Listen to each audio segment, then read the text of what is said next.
Alright, so today we're going to be doing some inference for a single population mean. This is for problem number 39 in chapter 11 of the business statistics book.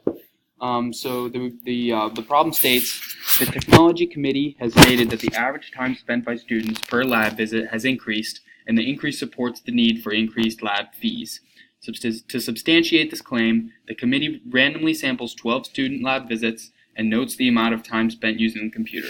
The times in minutes are as follows. So here we have the times in minutes. So what we're going to do is we're going to analyze distribution. Oh, that might not be in the view here.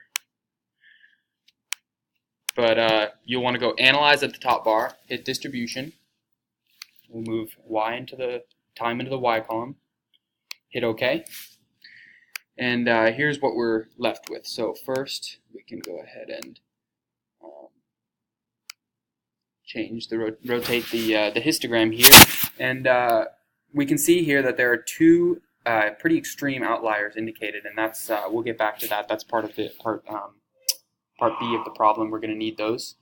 So now what we're going to want to do is we're going to want to add a confidence interval, and we are also going to add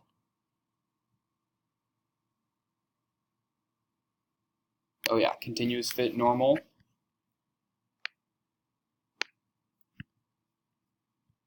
And then under fitted normal, we'll have a goodness of fit test as well, showing us that this data is most likely not from a normal distribution, as we can see here very, very clearly.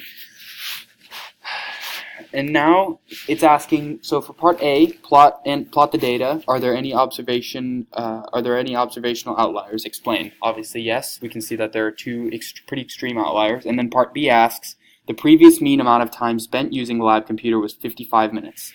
Find a 95% confidence interval for the true mean. What do you conclude about the claim? All right. So if we scroll down here to the confidence interval, we'll find that we have a 95% confidence that the mean time spent is between 44 and 81 minutes. So this is including the outliers, and obviously with that interval we would not want to conclude that the mean time has been increasing, because as we see the lower confidence interval here is 44. But if we go ahead and take away these intervals,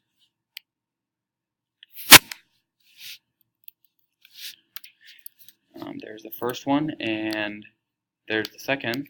Obviously 8 and 136 are pretty extreme values here. What we can then do is we can reanalyze this, and if we do another confidence interval, we find that we're between 54 and 68 minutes. So still we would not want to make the claim that that the mean time spent in the lab has been increasing because of these confidence intervals that can contain a number, both contain a number lower than 55. Thank you very much.